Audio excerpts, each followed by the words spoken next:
बिहार की राजनीति में इन दिनों महागठबंधन के भीतर हलचल कुछ ज्यादा ही तेज हो गई है।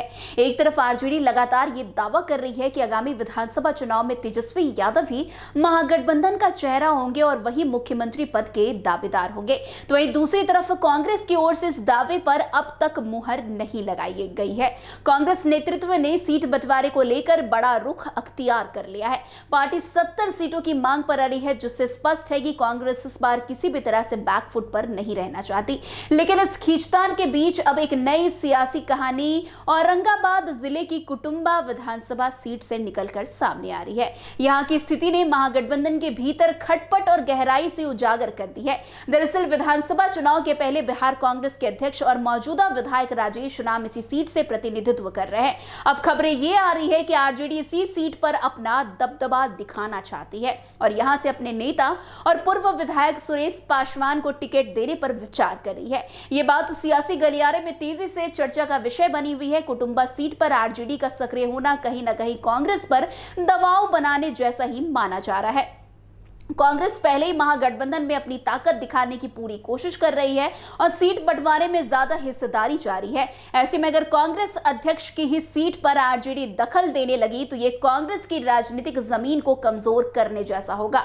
13 सितंबर को कुटुंबा में कांग्रेस विधायक और प्रदेश अध्यक्ष राजेश राम ने महागठबंधन की बैठक बुलाई थी। दिलचस्प बात तो ये रही कि इस बैठक में आरजेडी का कोई प्रतिनिधि शामिल ही नहीं हुआ। बाद में आरजेडी जिला अध्यक्ष अमरेंद्र कुशवाहा ने सफाई देते हुए कहा कि पार्टी के नेता चुनावी कार्यक्रम में व्यस्त थे, इसलिए वे बैठक में नहीं आ पाए।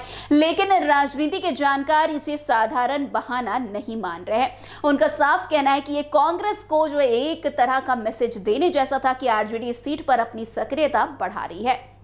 वैसे कुटुंबा सीट से आरजेडी के पूर्व विधायक सुरेश पासवान भी अपनी दावेदारी जोर शोर से ठोक रहे हैं। उन्होंने साफ शब्दों में कहा है कि 13 सितंबर की बैठक में उन्हें बुलाया ही नहीं गया था। यह बात उनके लिए आहत करने वाली है, लेकिन सुरेश पासवान का कहना है कि वे लंबे समय से इलाके में जनता के बीच काम कर रहे हैं और जनसंपर्क भी लगातार कर ही रहे हैं। उन्हें पूरा भरोसा है कि पार्टी उनकी दावेदारी पर गंभीरता से विचार करेगी। यही नहीं, सुरेश पासवान ने भी अब 18 सितंबर को कुटुंबा में महागठबंधन का कार्यकर्ता सम्मेलन बुलाया है। इससे उनका शक्ति प्रदर्शन माना जा रहा है। अब यह देखना दिलचस्प होगा कि सम्मेलन में कांग्रेस शामिल होती है या नहीं। अगर कांग्रेस इस कार्यक्रम से दूरी बनाती है तो उसका सीधा मतलब यह निकलेगा कि महागठबंधन के भीतर खाई और गहरी हो रही है। सवाल ये उठने लगे हैं कि क्या महागठबंधन में सब कुछ वास्तव में ऑल इज वेल है या नहीं।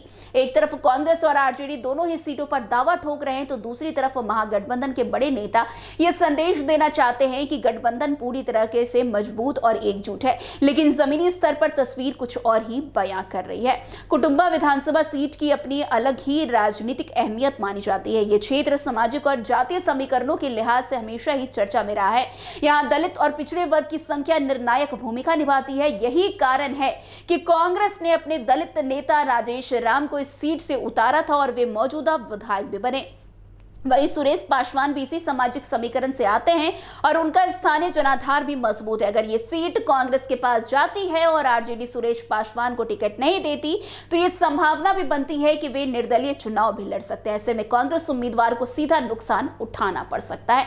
खैर, कुटुंबा की लड़ाई महज एक सीट की लड़ाई नहीं है, बल्कि ये महागठबंधन की भावी दिशा को भी संकेत दे रहा है। कांग्रेस और आरजेडी दोनों इस सीट पर अपनी अपनी रणनीति के जरिए दबदबा दिखाना चाहते हैं। अब देखना यह होगा कि आखिर महागठबंधन किस रास्ते पर चलता है। क्या अंदरूनी मतभेद भुलाकर एकजुट होकर चुनावी मैदान में उतरता है या फिर आपसी खींचतान भाजपा जेडीयू गठबंधन के लिए वरदान साबित होती है। तो आज की इस खबर में बस इतना ही। अन्य खबरों में हमारे साथ ऐसे आगे बने रहें और देखते रहिए। तब तक के लिए NV24। धन्यवाद।